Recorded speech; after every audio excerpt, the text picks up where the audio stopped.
만물의 마지막이 가까이 왔으니 그러므로 너희는 정신을 차리고 근신하여 기도하라. 무엇보다도 뜨겁게 서로 사랑할지니 사랑은 허다한 죄를 덮느니라. 서로 대접하기를 원망 없이 하고 각각 은사를 받은 대로 하나님의 여러 가지 은혜를 맡은 선한 청지기 같이 서로 봉사하라. 만일 누가 말하려면 하나님의 말씀을 하는 것 같이 하고 누가 봉사하려면 하나님이 공급하시는 힘으로 하는 것 같이 하라. 이는 범사에 예수 그리스도로 말미암아 하나님이 영광을 받으시게 하려 함이니 그에게 영광과 권능이 세세에 무궁하도록 있느니라. 아멘.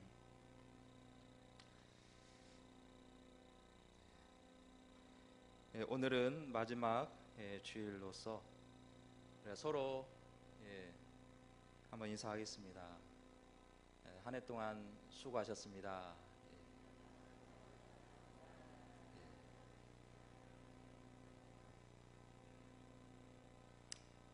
우리가 마지막 주가 되거나 뭐 어떤 끝날 때가 되면 괜히 숙연해지는 모습을 볼 수가 있습니다.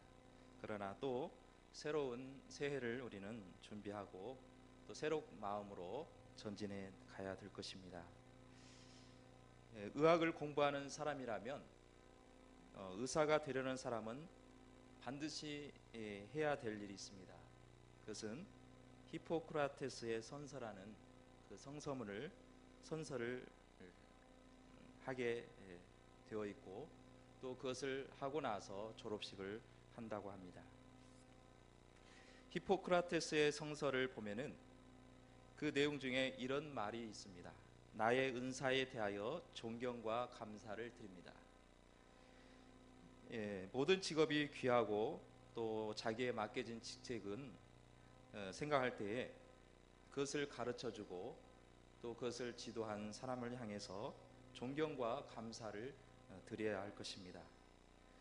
특별히 그 히포크라테스의 성서를 보면은 의사는 육체의 생명을 다루는 직으로 고귀하게 일을 하게 되므로 지금도 그 선서를 하고 있는 것입니다. 환자를 다룬다는 것은 그 환자를 잘 치료하고 돌보는 것이 있을 때에 그 환자가 건강을 찾기 때문에 그만큼 생명을 다루는 일이기에 이런 선서가 필요하다라는 것입니다. 만약에 이 의사가 자신이 그 가르쳐준 그 의술을 가지고 그것을 가지고 자기의 명예나 영달을 위해서 사용한다면 환자를 그것을 통해서 이용을 한다면 그것은 의사답지 못하는 행동입니다. 의사는 반드시 환자를 위해서 자신이 수고해야 될 것이고 환자 위주의 치료를 해야 되는 것입니다. 다른 직종에도 이런 히포크라테스의 성서의 내용을 이해하고 이런 정신으로 일을 해야 된다고 생각을 갖게 됩니다. 예를 들면 한 해가 마감이 되면서 지금까지 풀지 못하고 또 아직까지 미흡한 부분이 있는 것이 있습니다. 그 중에 세월호 사건입니다. 이 세월호 사건을 통해서 잘 알듯이 자신의 이익만을 알고 불법으로 평행수를 빼다가 그만 배가 균형을 잃어 침몰하게 된 사건입니다.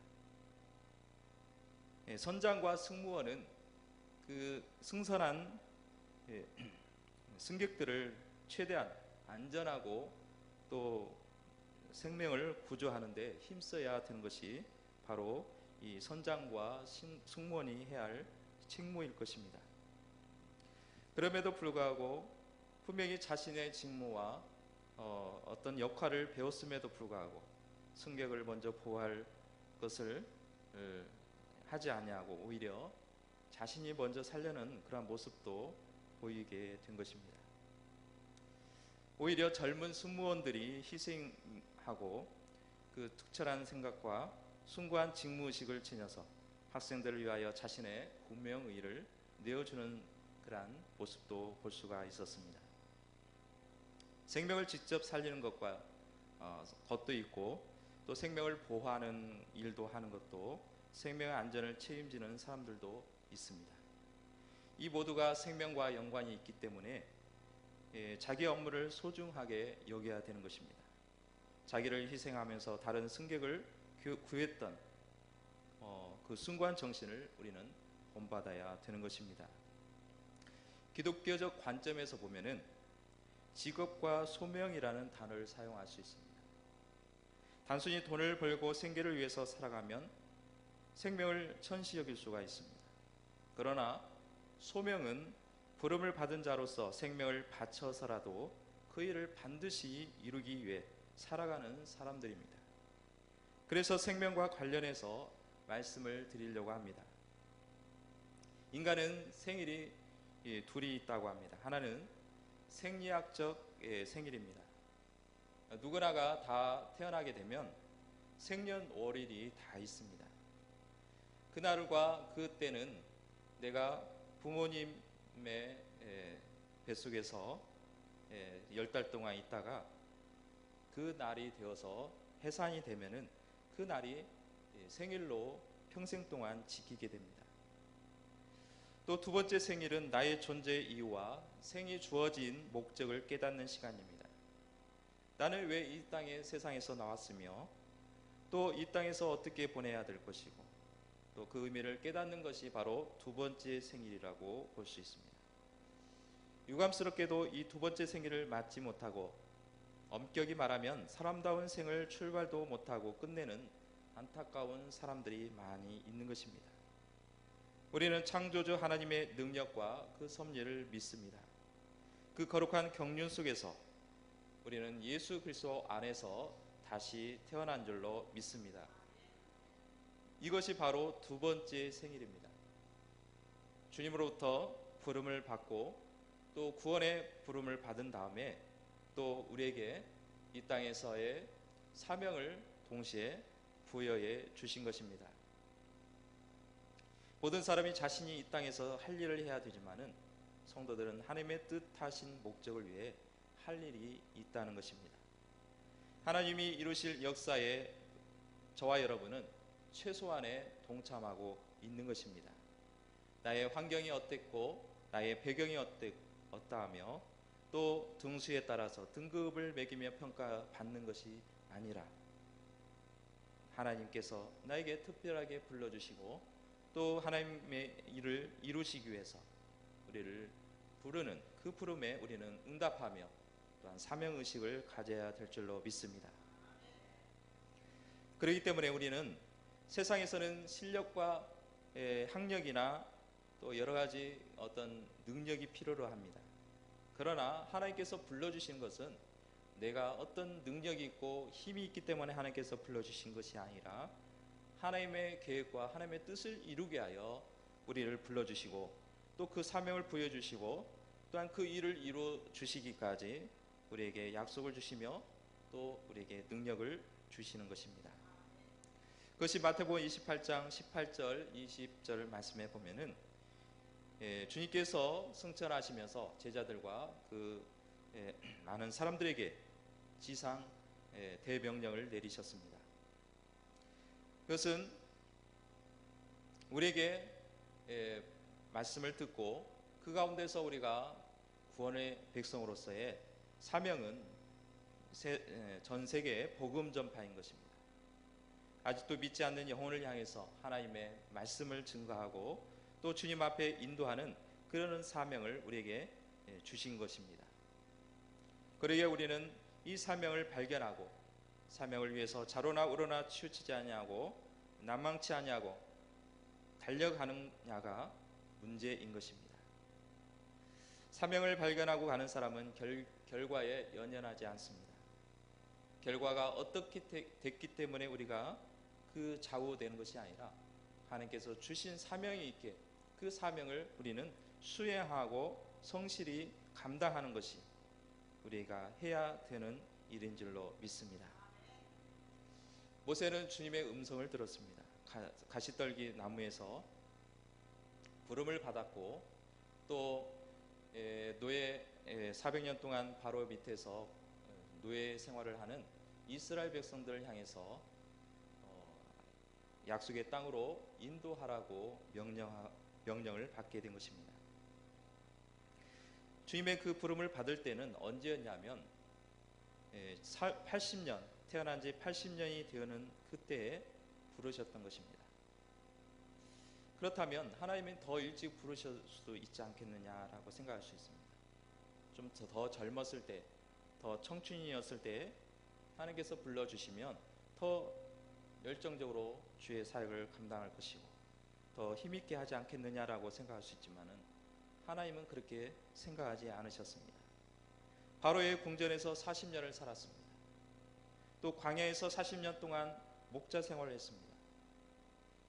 왜 하필이면은 궁전에서 40년을 살았으며 또 광야에서도 40년을 왜 목동을 생활을 하게 했는가?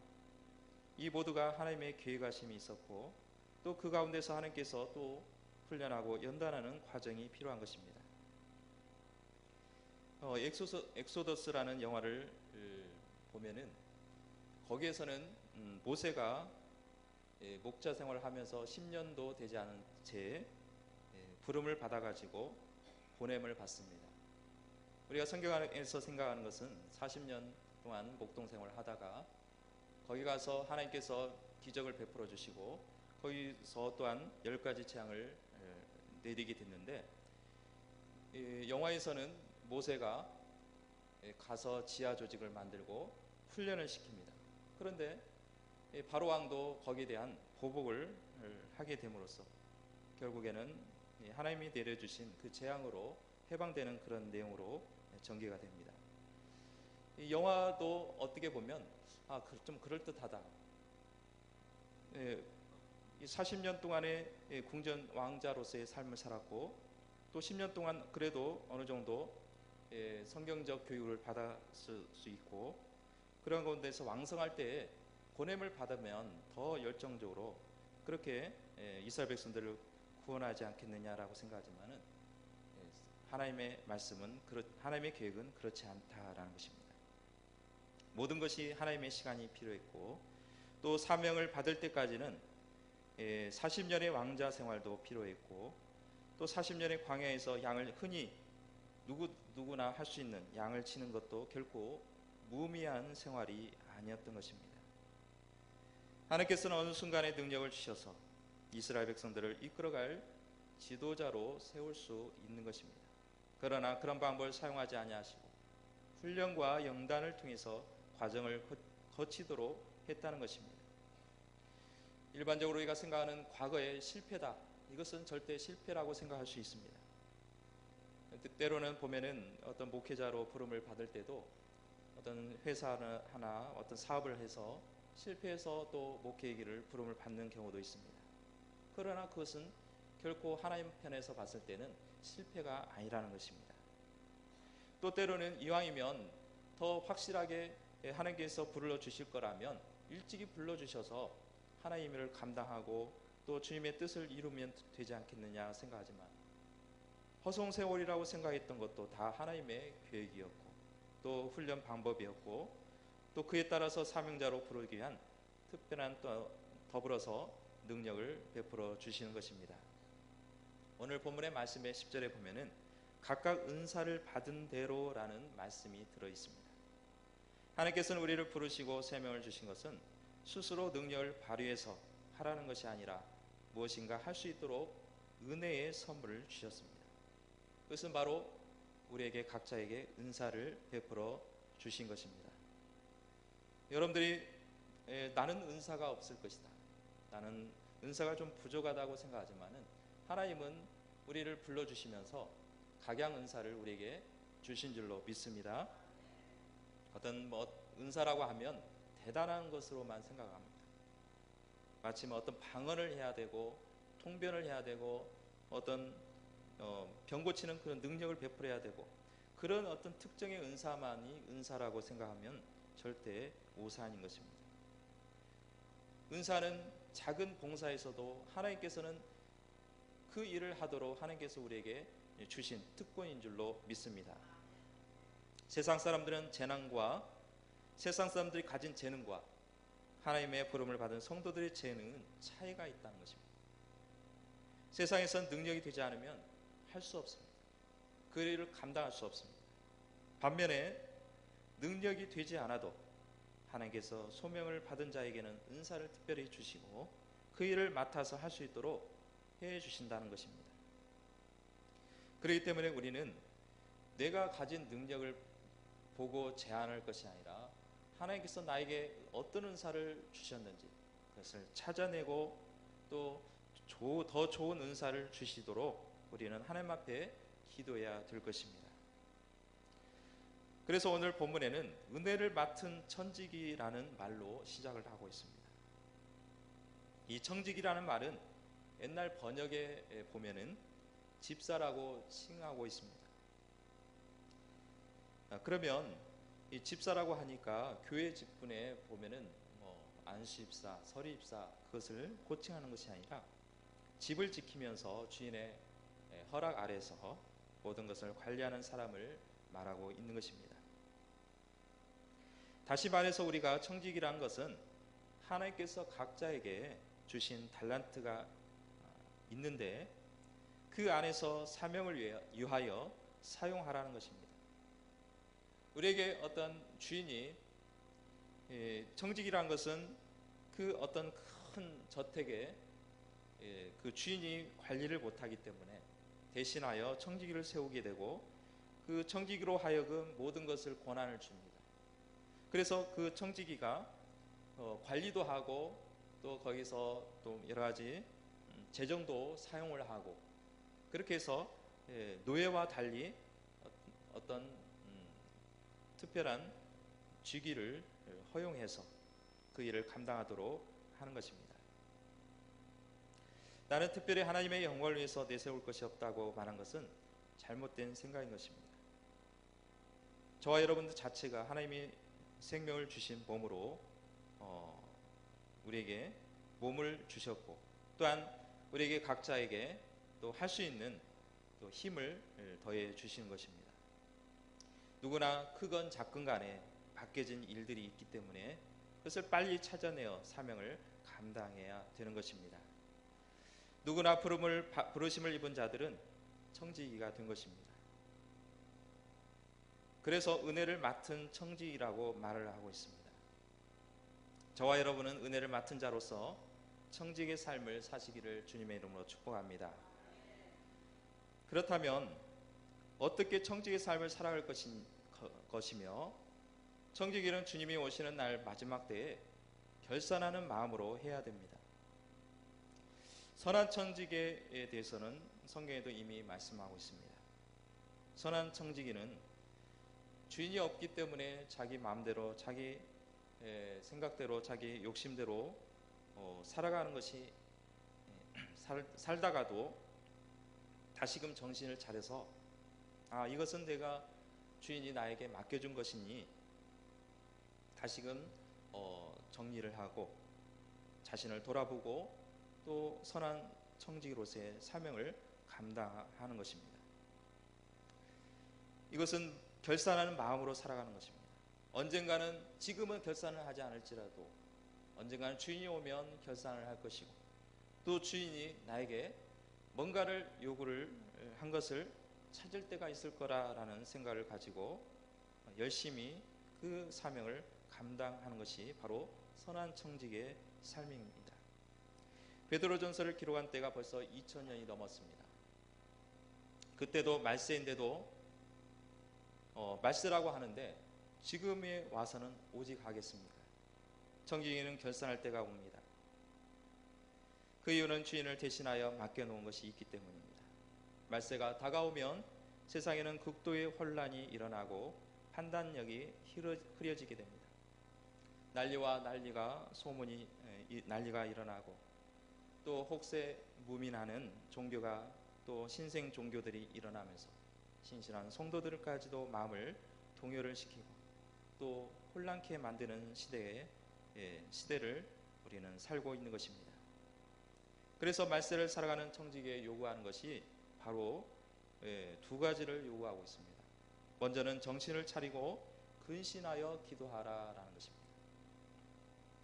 정신을 차리라는 것은 언제 우리가 코를 베음을 당할지 모른다는 말씀입니다.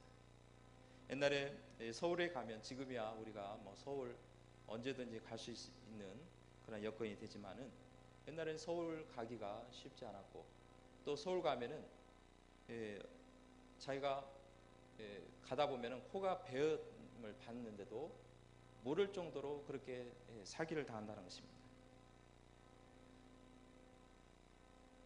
요즘 또 보이스피싱이 유행을 하고 있습니다.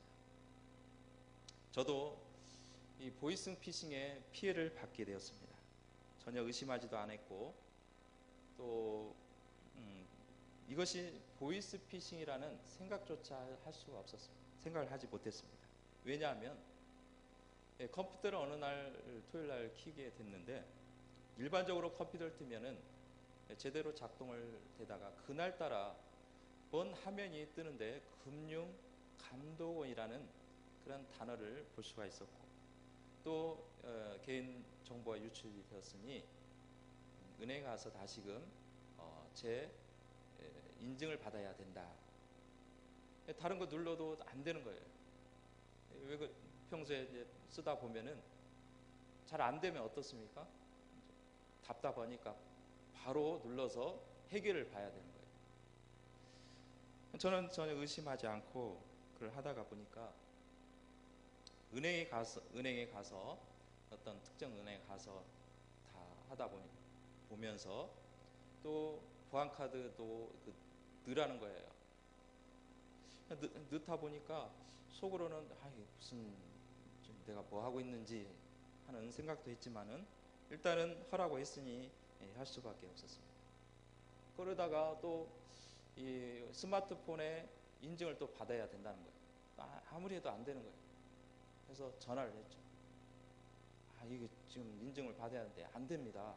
안 된다고 하니까 막 흥분을 하니까, 그쪽에서 직원이 자신 천천히 얘기하십시오. 그래서 이래 했습니다. 그랬더니 그 안내하신 분이 뭐라고 하냐면, 그것은 보이스피싱입니다. 얼른 빨리 보안카드를 정지를 시켜야 합니다. 그러냐고 해서 보안카드를 정지를 시켰어요. 다행히도 그 정지를 시켜서 다른 2차적 피해를 받지 못했는데, 나중에 보안카드를 보니까 전면 번호를 입력하지 마시오 써 있더라고요. 전에는 없던 내용이었는데, 혹시 여러분들이 PC를 하든 간에 또 전화를 받았을 때에 혹시 그런 어떤 정보를 요한다면 바로 끊거나 다른 조치를 하시기를 바라겠습니다. 세상은 얼마나 저 같은 사람 있으니까 여전히 보이스피싱이 성행하고 있는 것 같습니다. 세상은 얼마나 우리를 위협하고 있는지를 모릅니다. 언제 당하는지 모를 정도로 그렇게 사람들을 속이고 또 우리에게 피해를 주는지를 모릅니다. 그래서 항상 우리는 긴장을 놓지 말아야 할 것을 지적하고 있는 것입니다. 옛말에 호랑이에게 물려가도 정신만 차리면 산다라는 속담이 있습니다.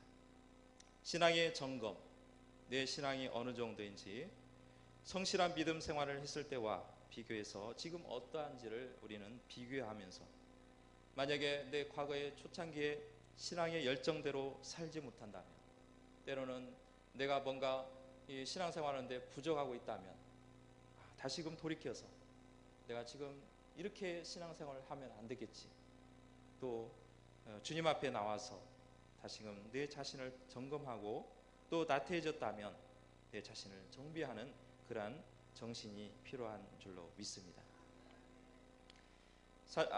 서두에 말씀을 드렸던 것처럼 이 히포크라테스의 성서를 하는 의사들은 처음에는 순수한 열정으로 하다가 지나다 보면은 타성에 적게 될 수밖에 없는 것입니다. 그래서 오늘날도 이 히포크라테스의 성서가 우리들은 의사가 아니지만은 자신을 비춰보고 처음 먹은 마음을 다시 가져야 될 줄로 믿습니다. 또한 더불어서 기도로 깨어 있어라 말씀하고 있습니다. 기도는 강조하지 않아도 반드시 해야 될 것이고, 성도에게는 말씀이 중심이 되듯이 신앙생활에서는 기도로 하나님을 의지하는 것입니다. 마지막 주를 맞이하여 우리는 정신을 차리고 또 근신하여 깨어 기도하는 마음으로 가다듬어 다시금 어떤 청지기의 삶을 살아야 할 것인가 다시 다짐하고 또 우리 자신을 돌아봐야 될 줄로 믿습니다. 먼저는 열심히 서로 사랑하라고 말씀하고 있습니다. 자, 여기서 말하는 열심이라는 단어가 나오는데 이 뜻을 풀이해 가면 잡아서 늘린다는 뜻입니다. 이 잡아서 늘린다는 이 뜻으로 주로 이제 경마에 쓰는 용어로 이해할 수가 있습니다. 말이 달리는데 그냥 아무 말이나 경주에 투입을 하지 않습니다. 잘 먹이고 또 잘 훈련을 시킵니다. 또 그만큼 철저하게 운동을 시켜서 아주 근육질로 만드는 것이 바로 이 경주마입니다.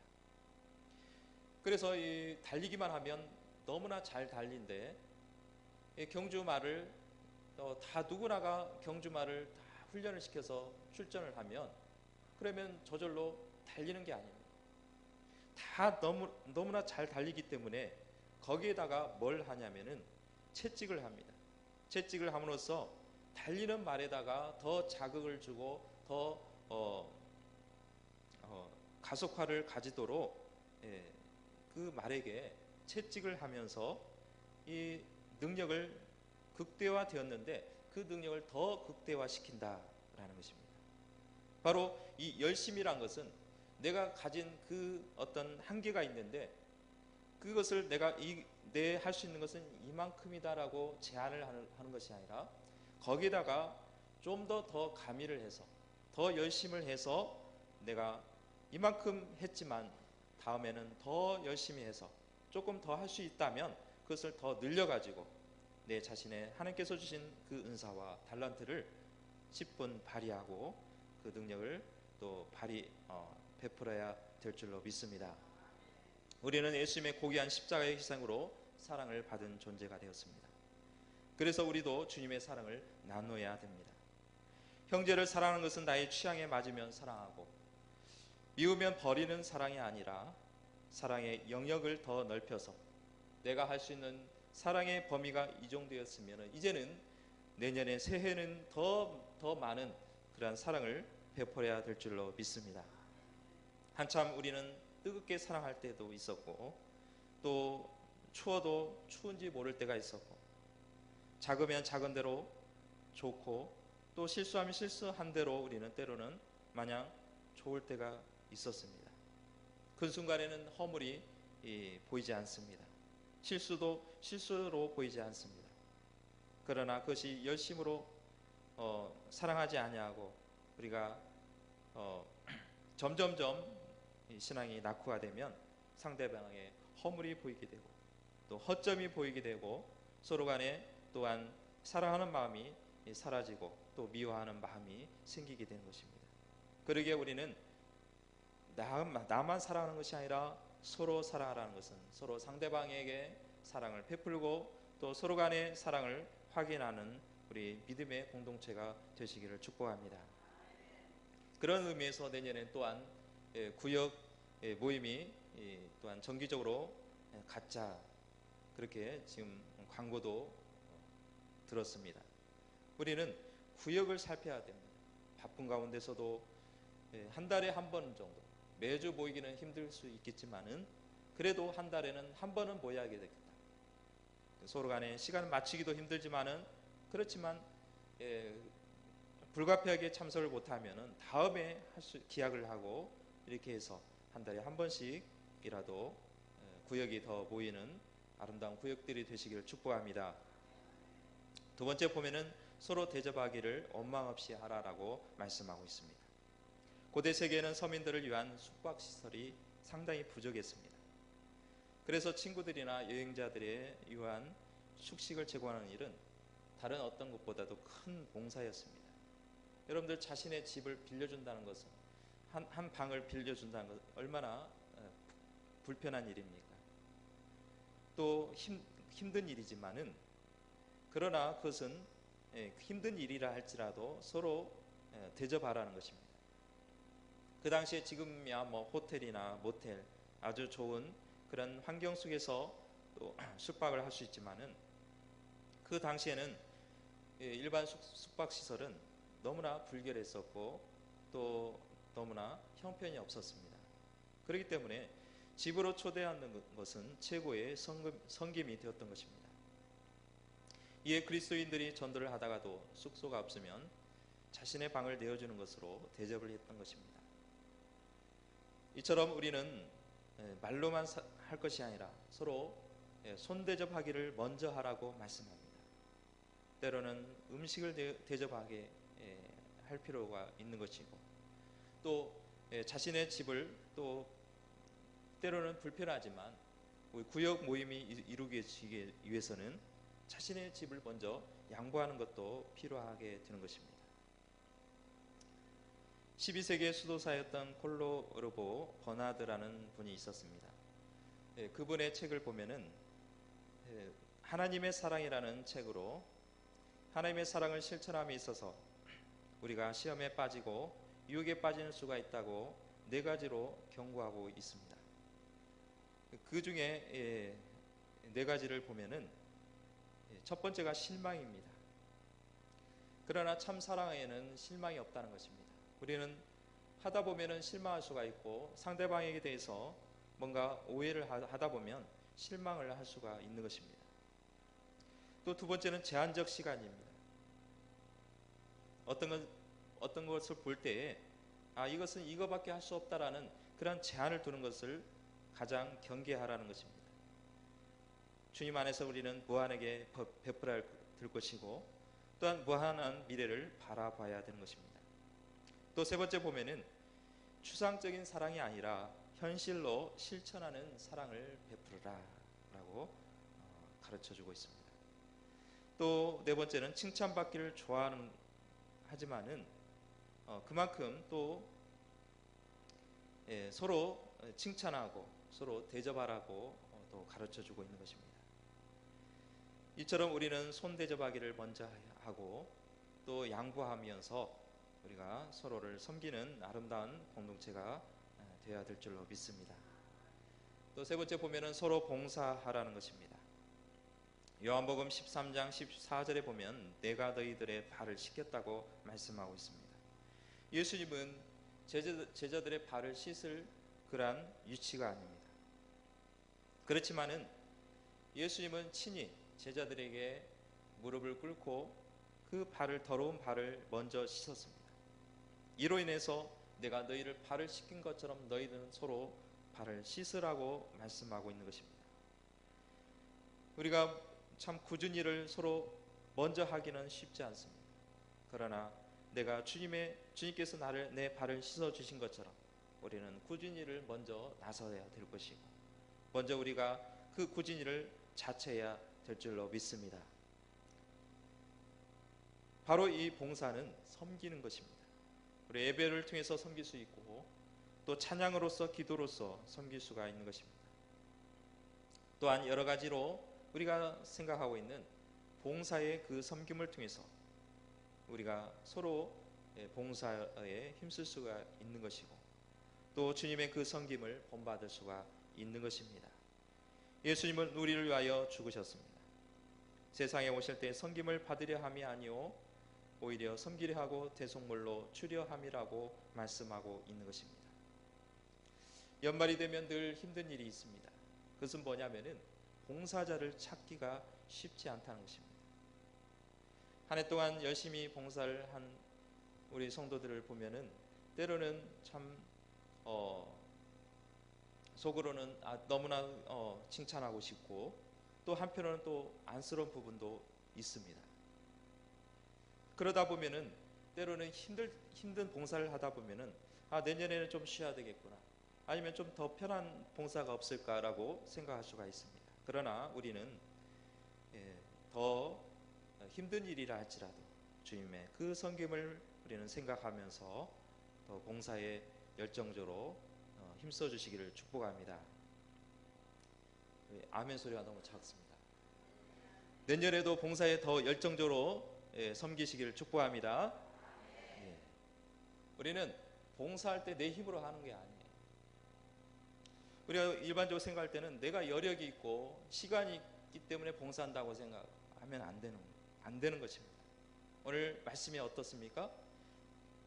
누가 말을 하려거든 하나님이 말씀하신 것 같이 하고, 누가 봉사하려면 하나님이 공급하시는 힘으로 할지니라.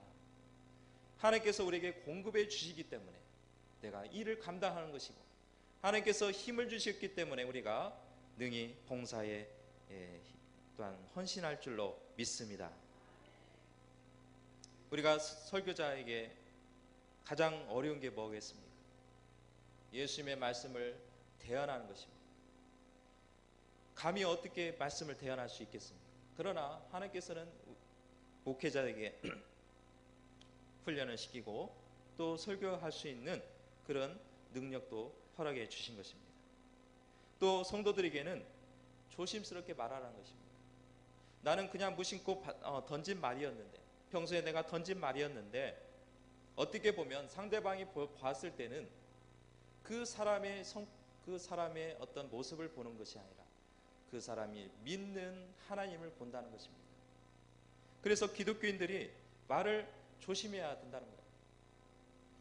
기독교인들이 그냥 그 사람이 때로는 속된 말을 할 수 있는 것이고, 상대방의 어떤 해를 끼치는 말을 할 수가 있습니다. 그러면 그 사람에게 책임이 가야 되는데, 일반적으로 생각했을 때는 그렇게 생각하지 않냐고, 그 사람이 믿는 하나님을 어떻게 믿었기에, 하나님이 어떤 분에게 저런 행동을 하고 저렇게 말을 할까, 이렇게 본다는 것입니다. 그렇기 때문에 하나님이 말씀한 무슨 말을 하든 하나님의 말씀을 하는 것 같이 하라라고 가르쳐주고 있는 것입니다. 우리가 봉사할 때도 마찬가지입니다. 하나님이 공급하신 힘으로 감당해야 되는 것입니다. 그래서 내가 하나님의 일을 감당할 때 하나님이 주신 그 힘으로 서로 섬기고 또 우리가 봉사해야 되는 것입니다. 여러분들에게 나눠드린 이 봉사 그 작전 카드가 있습니다. 어떤 분들은 내셨지만 어떤 분은 내지 못한 분도 있을 것입니다. 그렇다고 해서 봉사를 말씀을 드릴 때에 막 2개, 3개, 여러 개를 맡으라는 것이 아니에요. 이왕이면 한 가지씩 맡아서, 또 봉사하지 못한 분도 권면해서, 우리 이제 교육자, 제가 때로는 이렇게 요청을 할 수가 있습니다. 이렇게 좀 봉사를 해주시면 감사하겠습니다. 그러나 그런 권면에서 봉사하는 것도 좋지만은 더 좋은 것은 내가 원해서 하나님 앞에 더 헌신하고 섬김으로 또 많이 자원해 주시고 또 섬김으로 봉사를 작정하시기를 축복합니다. 그래서 서로 권면하라는 겁니다. 내가 봉사를 이거 하고 있으면 또 내 주변에 알지 못하는 분이 봉사를 하지 않다면 같이 참여를 유도를 하는 겁니다. 그게 가장 좋은 방법입니다. 또 주보에 보면은 방송 봉사자를 모집합니다. 오늘 광고를 했습니다. 생각하면은 이 방송은 전문성을 가져야 된다고 생각합니다. 저도 여기 교회 오기 전에, 이 서문교회 오기 전에는 전에 교회에서는 저도 음향이나 방송에 전혀 아는 바가 없었어요. 그런데 이제 그래서 주일날 같은 데는 이제 봉사자가 있지만은 수요일날 같은 데 없으면은 괜히 저한테 아무것도 모르는데 불러서 그 방송실에 앉히는 거예요. 그래서 이 방송을 그때 조금씩 배운 것이 그래도 이 방송에 대해서, 음향에 대해서 어느 정도 조금은 들어본 바가 있습니다. 지금 이제 우리 조소연 집사님이 이제 수고하고 이제 섬기고 있는데 참 너무나 열심을 하고 있어요. 그런데 벅찬 거예요. 방송이 예배 때마다 다 있지 않습니까? 딱 주일날만 있다거나 그렇게 한 시간만 고정이 되어 있다면 괜찮겠지만 수요일날도 있죠, 금요일날도 있죠. 지금 이제 금요 기도가 없어졌지만은 또 주일 오후에도 개인적인 어떤 가정 모임이라는 빠질 수가 없는 거예요. 그래서 이왕이면 우리 성도들 중에 나는 이 방송과 음향의 문외한입니다 할지라도 시간만 있으면 우리 조선인 집사님이 너무나 잘 가르치기 때문에 지원을 많이 해주시기를 축복합니다. 축복합니다. 예. 우리 조선인 집사님 너무 잘 가르치는 것 같아요. 왜냐하면 처음부터 모르는 상황에서 다 배워왔기 때문에 상대방이 뭐가 부족하고 뭐가 딱 뭘 가르쳐 줘야 할 것인지를 잘 지적해 줄 것입니다. 또 교회 청소에서도 정기적으로 청소할 수 있는 분들 좀 지원했으면 좋겠습니다. 이번에 2014년도에는 교구별로 돌아가서 초창기 때는 많이 나왔어요. 그래도 막 한 대여섯 명 이상은 이렇게 나오셨는데 어느 순간에 보니까 다 잊어버리셨는지 몰라도 거의 안 나오시더라고요. 그래서 내년에는 뭔가 좀 고정적으로 나오셔서 때로는 토요일날 주말이라 시간 내기가 좀 어려울 때도 있겠죠. 또 형편이 있겠죠. 그러면 서로 간에 교회 청소에 지장이 없을 정도로 서로 간에 약속을 해서 또 이렇게 청소가 진행되는 그런 봉사자들을 또 지원을 했으면 좋겠습니다. 그래서 뭐 다른 부분 뭐 친교시나 교사나 다른 것도 당연히 말씀을 다 거론은 해야 되겠지만은 일일이 결혼하지 않을지라도 여러분들이 할 수 있는 봉사의 직분이 무엇인지 생각하고 또 적극적으로 지원하고 또 섬김의 모습으로 또 내년 새해는 더 헌신의 삶을 사시기를 축복합니다. 그래서 우리에게 주신 청직의 삶이 있습니다. 청직의 삶은 우리에게 맡겨진 일을 최선을 다하는 것입니다. 하나님께서 나에게 주신 힘을 또 믿고 또 의지하면서 봉사의 일을 감당하는 것입니다. 주님이 오시는 그 마지막 때 주님께서 저와 여러분들을 보면서 너무나 수고했다, 너무나 잘했다 라는 칭찬을 받고 주님께서 기뻐하시는 저와 여러분들의 삶이 되시기를 주님의 이름으로 축복합니다.